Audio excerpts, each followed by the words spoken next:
માર્ચની તારીખ 1 માટે બાઇબલનું વચન, યોહાનનો પત્ર અધ્યાય 21 વચન 17.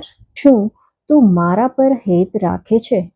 આ હૃદયવેધક પ્રશ્ન પ્રત્યે પિતરનો ઉત્તર તેણે કેટલાક દિવસ અગાઉ કરેલા સાહસપૂર્ણ દાવાથી કેટલો જુદો છે કે જ્યારે તેણે કહ્યું હતું કે જો કે તારી સાથે મારે મરવું પડે તો પણ હું તારો નકાર નહીં જ કરીશ.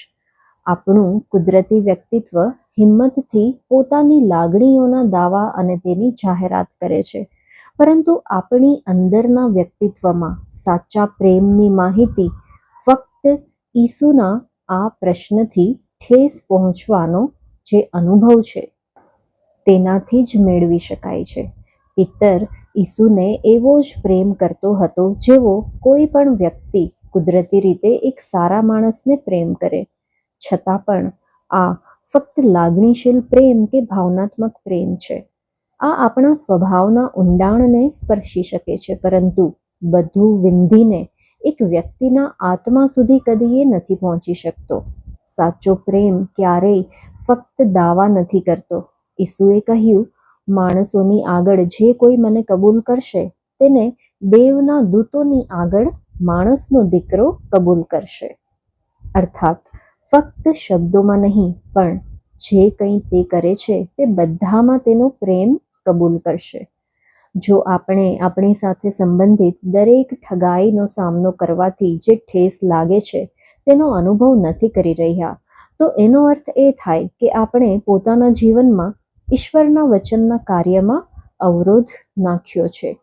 પરમેશ્વરનું વચન આપણને જેટલી ઠેસ પહોંચાડી શકે છે તેટલી ઠેસ પાપ પણ કદી એ પહોંચાડી શકતું નથી, કેમ કે પાપ આપણામાંની અનુભવ કરવાની શક્તિને મંદ કરી દે છે.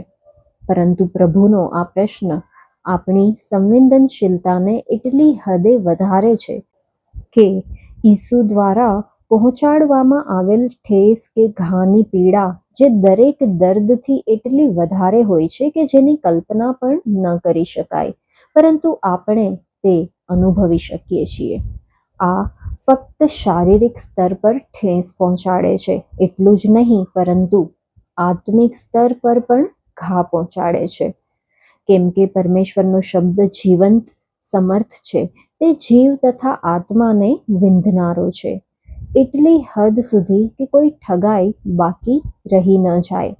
જ્યારે પ્રભુ આપણને આ પ્રશ્ન પૂછે છે ત્યારે યોગ્ય રીતે વિચારીને પ્રત્યુત્તર આપવો અસંભવ થઈ જાય છે, કેમ કે પ્રભુ જ્યારે આપણી સાથે સીધો જ વ્યવહાર કરે છે ત્યારે ખૂબ વેદના થાય છે. એ એટલી અસાધારણ પીડા પેદા કરે છે કે આપણા જીવનનો કોઈ પણ ભાગ જે તેમની ઈચ્છાની બહાર હોય છે તે દર્દ અનુભવે છે. પ્રભુનું બાળક તેના વચનથી પેદા થતા દર્દને ઓળખવામાં ક્યારેય ભૂલ નથી કરતા, પરંતુ જે ક્ષણે આ દર્દ અનુભવાય છે તે જ પળે પરમેશ્વર આપણને પોતાનું સત્ય પ્રગટ કરે છે.